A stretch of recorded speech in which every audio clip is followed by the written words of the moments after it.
Shalom Bapak Ibu, masih bersama dengan kami dalam program 5 Menit Penuh Harapan. Bapak Ibu, sejauh ini kita sudah belajar dari 1 Korintus pasal yang ke-7, Bapak Ibu. Kita sudah belajar perasaan emosi dan romantis dilarang untuk dijadikan landasan seseorang memasuki pernikahan atau seseorang memutuskan untuk lajang. Kita juga sudah belajar Bapak Ibu beberapa waktu yang lalu bahwa Alkitab 1 Korintus pasal 7 tidak memperkenankan gagasan-gagasan duniawi di mana kecantikan atau ketampanan fisik sebagai hal utama dalam sebuah perkawinan. Beberapa waktu lalu juga kita sudah belajar bahwa 1 Korintus pasal 7 tidak memperkenankan gagasan-gagasan duniawi seperti seks sebagai segala-galanya dalam membangun keluarga. Itu akan sangat berbahaya. Nah, sekarang kita masuk ke bagian yang keempat, Bapak Ibu. 1 Korintus pasal 7 tidak memperkenankan gagasan-gagasan duniawi di mana pernikahan hanyalah mengenai pemuasan diri dan perasaan baik.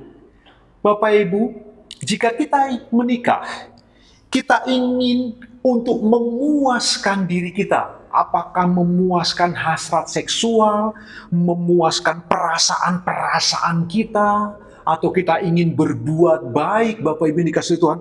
Perhatikanlah, di dalam kekristenan, menurut 1 Korintus pasal yang ke-7, pernikahan tidak untuk yang seperti itu seharusnya. Sebab Paulus mengatakan satu kalimat yang cukup menarik Bapak Ibu. Dalam 1 Korintus 7 ayat yang ke-28 dia berkata, "Dan orang yang menikah akan ditimpa kesusahan badani." Jadi Paulus dengan tegas mengatakan, mereka yang menikah, mereka sedang masuk ke dalam sebuah hubungan yang di dalam hubungan itu mereka akan ditimpa kesusahan-kesusahan badani. Apapun alasan Paulus, mungkinkah karena penganiayaan di zaman itu, Bapak Ibu, ada banyak tekanan bagi kekristenan, ataukah mungkin kesulitan-kesulitan ekonomi dalam membangun rumah tangga, atau kesulitan-kesulitan dalam mendidik anak.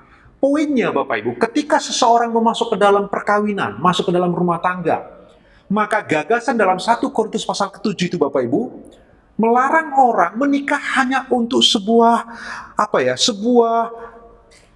untuk melampiaskan hasrat seksual, untuk memuaskan perasaan-perasaan mereka. Dilarang sama sekali Bapak Ibu yang dikasihi Tuhan. Pemuasan diri, pemuasan ego, pemuasan hasrat pribadi tidak boleh menjadi landasan orang-orang untuk menikah. Karena itu buat mereka yang masih muda, yang belum menikah, ini poin penting. Jangan menikah untuk hanya pemuasan hasrat diri. Jangan menikah hanya untuk pemuasan perbuatan-perbuatan baik. Jangan menikah oleh karena rasa bersalah dan berutang budi. Jangan menikah karena alasan-alasan kecantikan, ketampanan, atau oleh karena alasan seks. Tidak boleh Bapak Ibu yang dikasihi Tuhan. 1 Korintus pasal 7 dengan tegas memberitahu kita tidak boleh menikah karena alasan-alasan itu. Karena orang yang menikah pasti akan bertemu dengan kesusahan badani. Untuk mereka yang belum menikah, tanyalah kepada orang tuamu.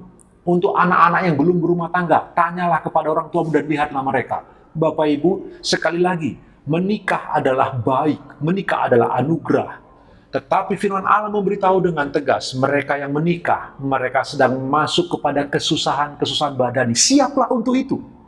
Jadi waktu orang sepakat untuk menikah, bersiaplah bahwa mereka akan bertemu dengan kesusahan-kesusahan badani. Itu bisa tentang mendidik anak, itu bisa tentang konflik-konflik batin, itu bisa tentang sulitnya adaptasi di antara dua pribadi yang berbeda. Ada banyak hal yang bisa membuat orang mengalami kesusahan-kesusahan badani. 1 Korintus pasal 7 secara khusus ayat ke-28 memberitahu kita itu Bapak Ibu. Itulah sebabnya ketika seseorang hendak menikah, dia perlu mempertimbangkan banyak hal.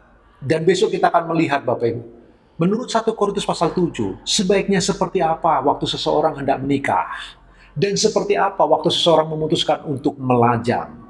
Baik melajang maupun menikah, 1 Korintus pasal 7 membahas cukup jelas untuk kita semua. Mari kita merenungkan bagian ini bersama-sama Bapak Ibu sambil Bapak Ibu beraktivitas. Tuhan Yesus memberkati.